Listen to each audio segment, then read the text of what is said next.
tulong sa amin yung water system na yan kasi nga, unang-una yung sa kalinisan ng paaralan, saka yung proper hygiene ng mga bata. At malaking tulong siya. Pagdilinis, tapos yung sa aming TLE, kapag kami ay nag-garden, yung nagtatanim na kami ng halaman, magagamit namin pandilig yung na to. Lalo na kasi dito sa Apla, napakahirap ng tubig. Kaya malaking tulong yung water system na to sa Roosevelt.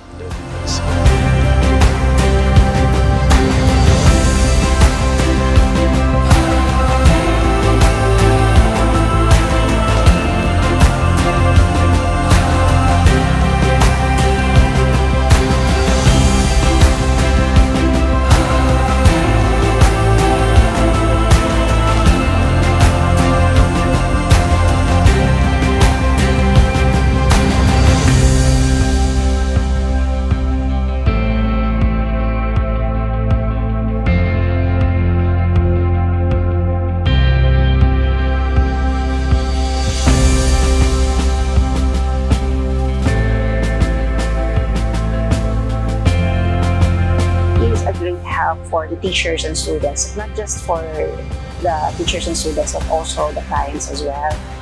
Hygiene, for that matter, is a great concern among all schools, especially when it comes to rain season.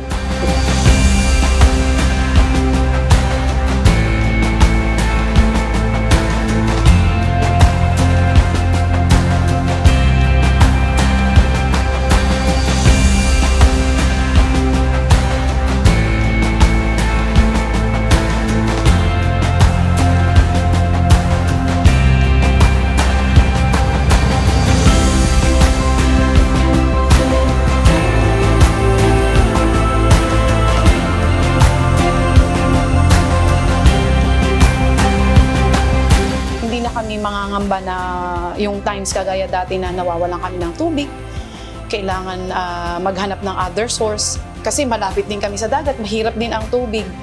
Kaya yun, magiging malaki yung role ng solar power ngayon.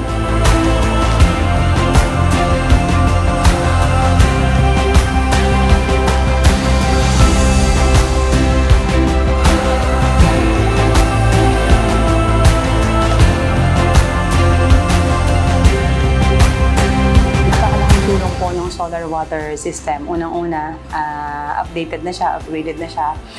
May kakaroon kaming makabagong sistema ng pagpo-provide ng water sa aming mga bata. Pangalawa, dahil siya ay solar powered, malaking tipid sa kuryente. Yung dating binabayad namin sa kuryente, pwede nang magamit sa ibang pagawain, ibang pangangailangan ng mga paaralan at ng aming mga estudyante.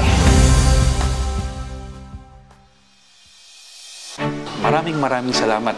We would also like to express our gratitude and appreciation sa DPWH because they were the department that paved the way on creating this project and facilitating this project. Without them, of course, all of the projects in regarding to construction will be non-existent. And with that, we are very thankful to the DPWH. So maraming salamat po sa inyong lahat. Maraming salamat po sa inyong lahat. Deo gratias po.